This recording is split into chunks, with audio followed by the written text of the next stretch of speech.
Hi guys, good morning. My name is Leia.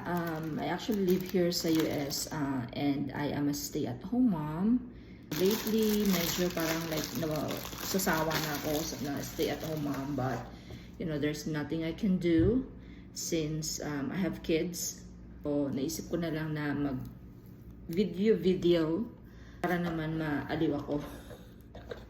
Sa mga stay-at-home mom dyan, so hopefully makarelate kayo. Magagawa ako ngayon ng adobong kangkong. Bunso ko loves adobong kangkong. I'll make it for him. Yun lang. So, kumusta kayo dyan? Comment naman kayo sa video ko. Kwentuhan tayo. So, kung wala kayong ginagawa. So, hindi ako masyadong magaling magluto ng adobo actually kasi hindi ko alam magtansya ng mga suka and toyo ratio. So usually tikim-tikim lang, then adjust na lang. Ayun. Ano pa ba?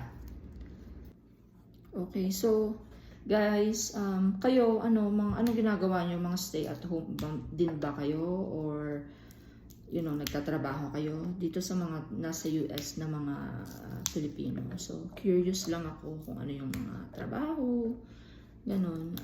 Cause naisip ko pag medyo malaki na yung mga anak ko, babalik siguro ako ng trabaho. Pero sa ngayon, wala naman akong magawa kung kahit gusto kong magtrabaho sa ngayon. Kasi nga, maliliit pa sila, walang naghahatid sa school. Yun lang. Tapos, comment nyo kung mga taga saan kayo. So, yun. Para naman, magkaroon tayo ng mga friends sa iba't ibang lugar.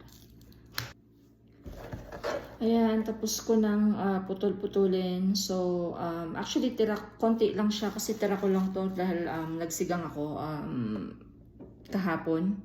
So, natira ko lang to kasi nga masyadong marami naman yung nabili kong kangkong para isama lahat sa sinigang. So, naisip kong gumawa ng adobong kangkong.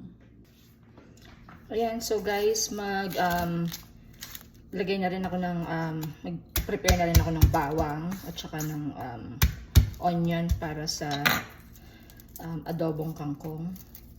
So guys, so sa mga stay-at-home moms dyan, so usually, like kunyari, kasi ako may kids ako na hinahatid ko sa school, like kayo, kung wala kayong kids, ano bang ginagawa nyo? Like usually on your like everyday. And then doon naman sa may mga kids, like after nyo ihatid yung kids nyo sa school, like usually anong ginagawa nyo? Ako kasi bukod sa magluto, parang like wala na akong usually ginagawa, magluto tsaka maglinis ng bahay, ganyan. Tapos usually hintayin ko na lang yung oras na pipick upin ko na yung kids ko. So parang wala talaga akong ginagawa. So that's why I decided na mag-video or mag-vlog nga ng ganito. So we'll see kung anong mangyayari. So wala lang, para lang kung sakali man na may makaka-relate, o at least 'di ba, kwentuhan tayo. So yun, I hope kung makita nyo to, i-support nyo ako. So, yun, maraming may matutunan kayo. Yan guys, so nagpainit na ako ng kawali. Tapos lagyan ko lang ng konting oil. And then, nagisa na natin yung bawang at sibuyas.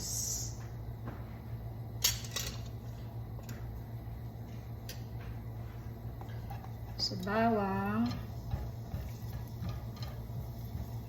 And then sibuyas. So guys, hindi ako maglalagay ng karne kasi ulam naman namin ay isda. So hindi ko na nilagyan ng baboy. Nakalimutan ko kasing ibaba para ma-thaw siya. So ito na lang. Simple-simple yung adobong kangkong lang. So lagyan natin ng konting oyster sauce.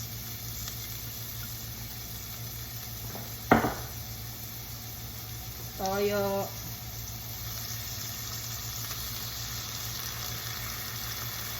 Lagyan natin ng konting tubig. And then paminta.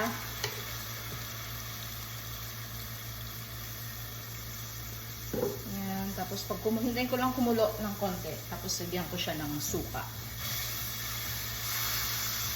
Guys, hindi talaga ako magaling magluto. So, nung dumating ako dito sa US, wala akong alam magluto. So, and that time it was only 2006.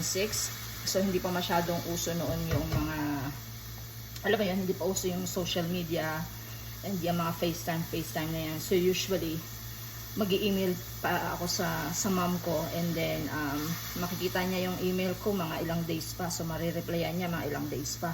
So, usually, tatanungin ko siya kung paano magluto ng ganyan. Tapos, eventually, yun, natuto na ako. Tapos, nauso na yung YouTube. So, yun. And then, lagyan natin ng suka. Ayan, tapos hintayin lang natin siyang kumulo. So, usually I wait at least 3 minutes para lang maluto yung suka.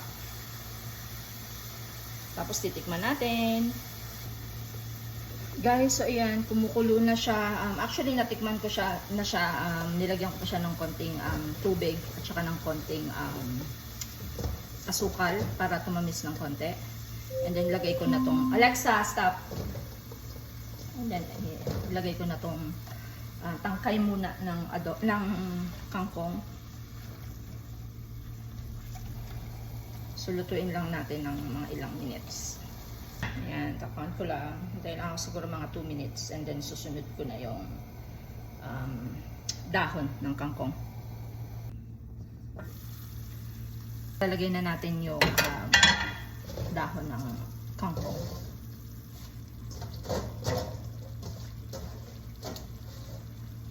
Ayan, so yeah guys, so kwentuhan nyo naman ako kung ano mga pinagkakaabalahan nyo sa bahay, ganyan. Kasi nga, medyo nakakatamad din pag lagi ka lang nasa bahay.